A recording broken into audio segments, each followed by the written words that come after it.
Iya, itu sedang menyiapkan kader-kader untuk menjalani satu zaman yang sama sekali baru.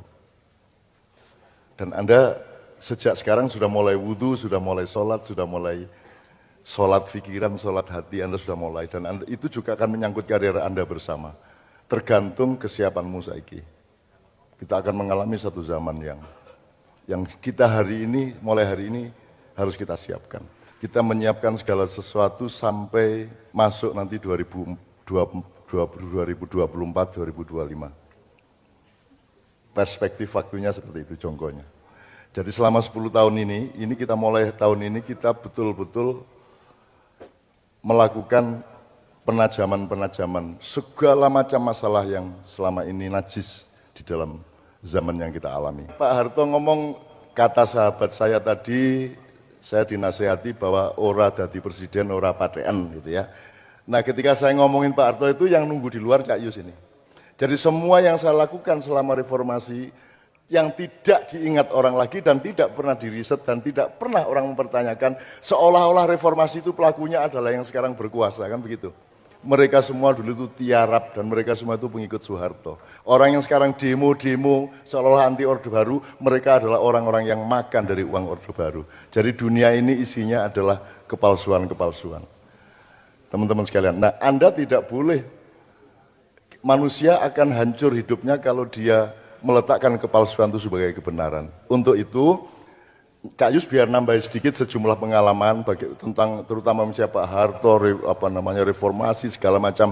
Kalau Anda ngomong Trisakti, saya sama Cak Yus selama peristiwa Trisakti saya ada di situ. Saya tidak mengatakan saya akan menagih sejarah, tidak. Tapi zalim, orang yang tidak mengakui A adalah A. Dan Anda akan hancur kalau Anda tidak mengenal ibumu, bapakmu, dan riwayat asal-usulmu. Demikian juga semua orang yang sekarang korupsi dan menikmati reformasi, kalau dia khianat terhadap kebenaran apa yang terjadi pada tahun 1998 itu, Anda akan kena. Wa may ya'mal mithqala dzarratin khairan yarah wa may ya'mal mithqala syarran yarah, dan waktunya akan segera tiba.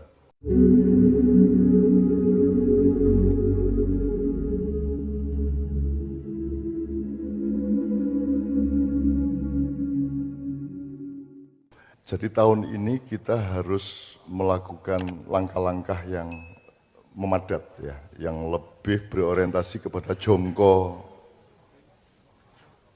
apa yang akan kita alami faltantu nafsu ma qaddamat liqad. Katakanlah perspektifnya itu kita menyiapkan segala sesuatu sampai masuk nanti 2024, 2025. Perspektif waktunya seperti itu jonggonya.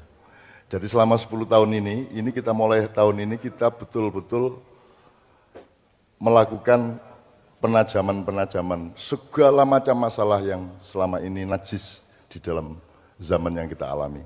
Untuk itu Ma'iyah melakukan pembenahan ke dalam dan keluar.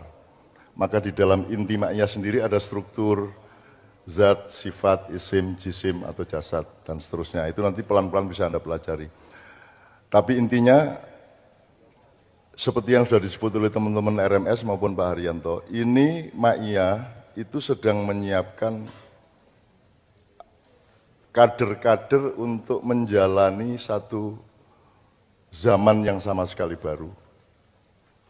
Dan Anda sejak sekarang sudah mulai wudhu, sudah mulai sholat pikiran, sholat hati Anda sudah mulai. Dan itu juga akan menyangkut karir Anda bersama.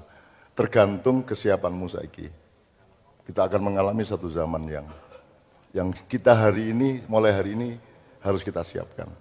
Nah sekarang secara tidak sengaja muncul sebenarnya lingkaran-lingkaran dan bentuk-bentuk Ma'iyah yang bermacam-macam. Jadi Ma'iyah bukan hanya mau copat syafaat, kenduri cinta, gampang syafaat, tapi ada berbagai macam formula, ada berbagai macam ekspresi, ada berbagai macam nuansa, bahkan ada berbagai macam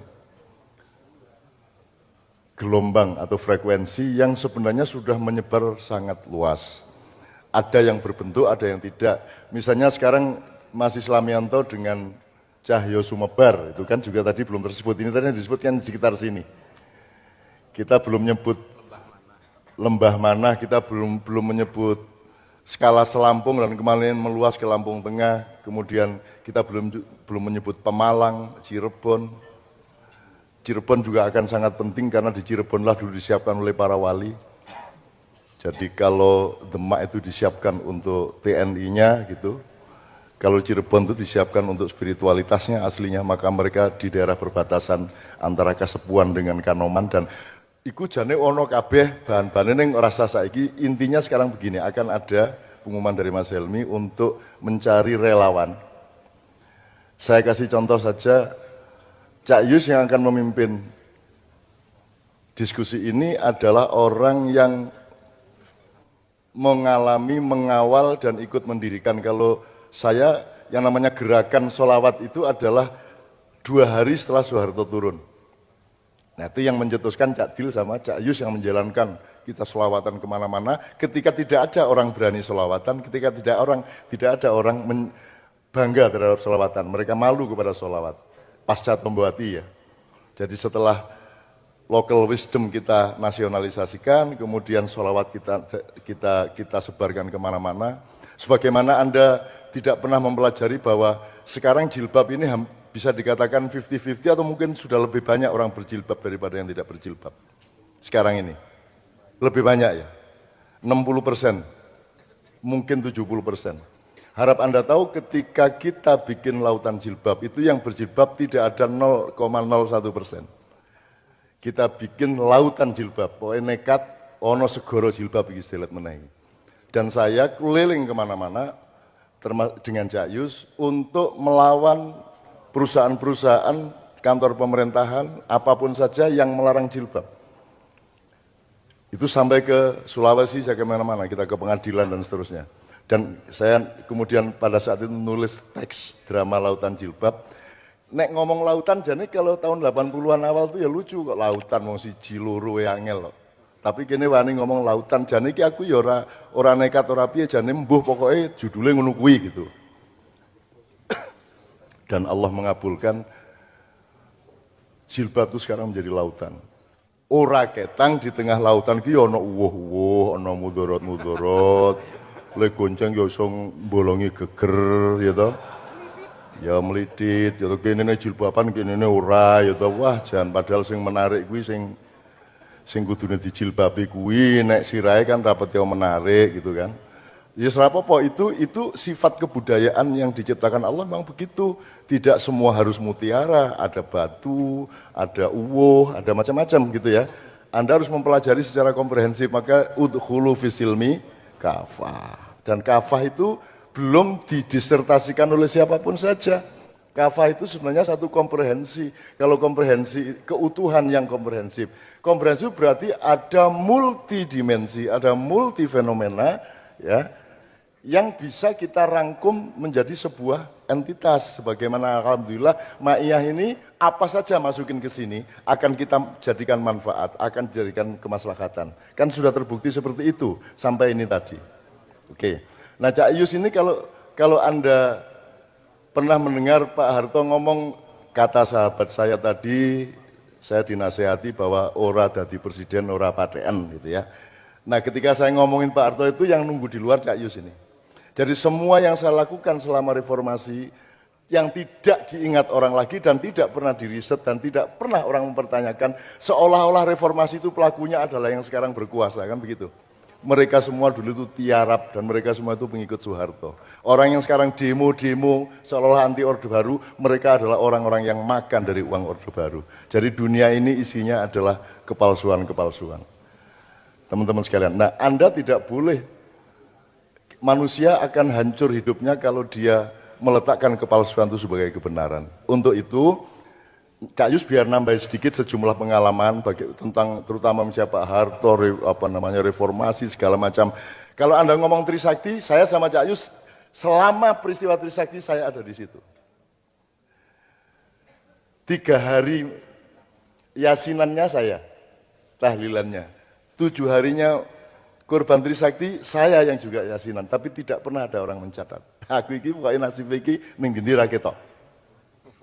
Jadi saya yasinan, tahlilan, teman saya yang namanya Hamid Jabar meninggal dunia.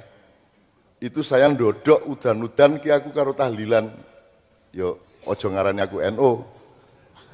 Ming mergo aku tahlilan sebab sadurunge NU ana kuwi wis ana tahlilan. Ya Pak Anwar Muzamil tolong diinget itu.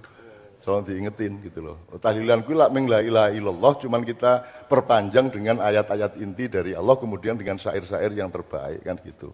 Itu ijtihad lah gitu. Nah, aku ndodok tahlilan itu udan-udan setelah dikuburkan. Terus aku diteleponi saka Padang karena Hamid Jabari Padang, Medan, kabeh iki telepon, "Cak, kok enggak datang ke pemakamannya Hamid Jabar?" Ngono kuwi. Soalnya di koran yang keluar itu enggak ada saya.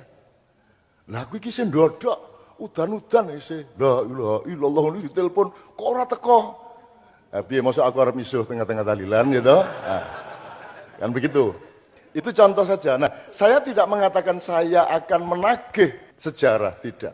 Tapi zalim orang yang tidak mengakui A adalah A. Dan Anda akan hancur kalau Anda tidak mengenal ibumu, bapakmu, dan riwayat asal-usulmu. Demikian juga semua orang yang sekarang korupsi dan menikmati reformasi, kalau dia khianat terhadap kebenaran apa yang terjadi pada tahun 1998 itu, Anda akan kena. Wa may ya'mal mithqala dzarratin khairan yarah wa may ya'mal mithqala dzarratin syarran yarah, dan waktunya akan segera tiba. Anda siap-siap, makanya wudu, saiki wudu sing akeh pikiranmu kabeh. Hampir semua kata yang Anda dengar di koran dan televisi wis najis kabeh. Apa kata